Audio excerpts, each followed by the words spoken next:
आज मैं आपके लिए बना रही हूँ आलू करेले, जिसके अंदर ना आपको करेलों की कड़वाहट आएगी। इस रेसिपी से आप बनाएंगे तो आप एक बार बनाएंगे तो आप इसको बार बार बनाएंगे। इतने मज़ेदार ये आलू करेले बनते हैं, बहुत जल्दी बन जाते हैं। इसको बनाना स्टार्ट करते हैं। ऑयल लेंगे 2 कप, इसके अंदर आलू को छील के स्लाइस करके काट लेंगे। फिर हम इसको तेल के अंदर फ्राई करेंगे। आलू को इतनी देर फ्राई करेंगे कि आलू के अंदर गोल्डन ब्राउन कलर आ जाए। इतनी देर इनको आलूओं को फ्राई करेंगे, अच्छी तरह इनको फ्राई करेंगे गोल्डन ब्राउन कलर आने तक, ताकि आलू अच्छी तरह पक जाएं, कच्चे ना रहें। इतनी देर इसको पकाएंगे। अगर रेसिपी पसंद आए तो इसको लाइक शेयर सब्सक्राइब करिएगा, बेल आइकन पे क्लिक करिएगा, ताकि हर आने वाली रेसिपी का आपको नोटिफिकेशन मिल जाए। फिर आलू फ्राई करने के बाद इनको प्लेट में अलग निकाल के रख देंगे। इस तरह आप आलू फ्राई कर लें।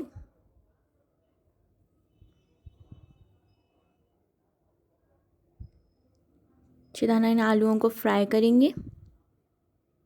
फिर करेले लेंगे 1/2 kg, इनको भी स्लाइस कर लेंगे और फिर फ्राई करने डाल देंगे।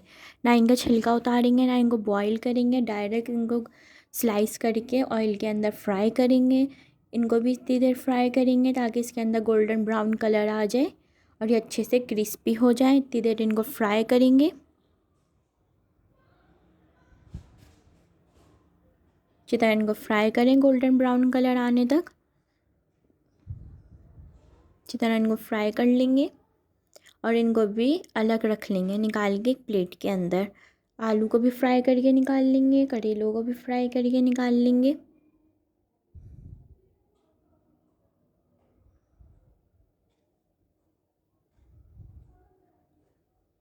इनको अलग रख देंगे।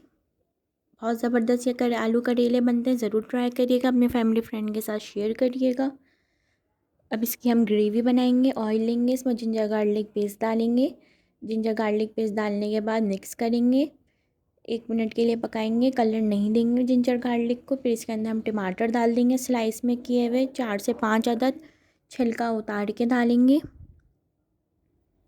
टमाटरों का इतनी देर पकाएंगे टमाटर, ताकि अच्छी तरह पक जाए, टमाटर अच्छी तरह घुल जाए, अच्छी तरह पक जाए। मसाले डालेंगे फिर हम इसके बाद, जब टमाटर अच्छी तरह पक जाएंगे फिर इसके बाद हम मसाले डालेंगे इसके अंदर। अच्छी तरह पकने चाहिए टमाटर की, बहुत अच्छी ग्रेवी बनेगी। इसके अंदर हल्दी, कुटी हुई लाल मिर्चें डालेंगे, हल्दी, नमक, धनिया भुना कुटा, सब मसाले डालने के बाद इसको मिक्स करेंगे। इतनी देर पकाएंगे ताकि मसालों का कच्चापन दूर हो जाए, अच्छी तरह मसाले पक जाएं।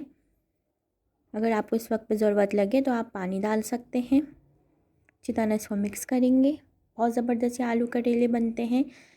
अब ये ग्रेवी आपकी पक जाएगी, फिर इसके अंदर हम आखिर में ऐड करेंगे आलू और जो हमने करेले फ्राई करके रखे हुए। ये जब भी आपको सर्व करना हो, जब भी आप इसके अंदर ग्रेवी के अंदर मिक्स करेंगे आलू और करेले, पहले से आप बना के रख देंगे ग्रेवी के अंदर डाल के, तो आपके करेले कड़वाहट छोड़ देंगे और आपका मज़ा भी नहीं आएगा, सब कड़वा हो जाएगा। जब आपको सर्व करना हो उस वक्त पे आप ग्रेवी बना के रख सकते हैं। इस तरह आलू करेले भी फ्राई करके रख सकते हैं। जब आपको सर्व करना है, लंच पे बनाने या डिनर पे बनाने हैं, ग्रेवी आपके पास तैयार है, आपने इस तरह फ्राई किए हुए आलू और करेले डाल के उस वक्त पे मिक्स कर लें। आप इस वक्त पे हरी मिर्चें भी डाल सकते हैं। बस आपको आलू करेले जब ऐड करने हैं, जब आपको सर्व करना है, और इसको डाल के बहुत ज़्यादा देर नहीं पकाना। आलू भी पक्के हुए हैं, करेले भी पक्के हुए हैं। बस इसको डालेंगे, मिक्स करेंगे, ज़्यादा देर इसको नहीं पकाएंगे।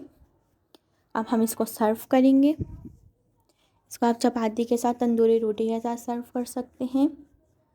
आप उसी वक्त ही मिक्स करेंगे तो आपके करेले कड़वाहट नहीं छोड़ेंगे। बहुत ज़बरदस्त ये आलू करेले बनते हैं, ज़रूर ट्राई करिएगा, अपने फैमिली फ्रेंड के साथ शेयर करिएगा। इस वक्त पे आप हरी मिर्चें भी डाल सकते हैं इसके अंदर काट के। इंजॉय करें, चपाती रोटी के साथ इसको सर्व करें। बहुत ज़बरदस्त से आलू करेले तैयार हैं, इसको एंजॉय करें। अल्लाह हाफिज़।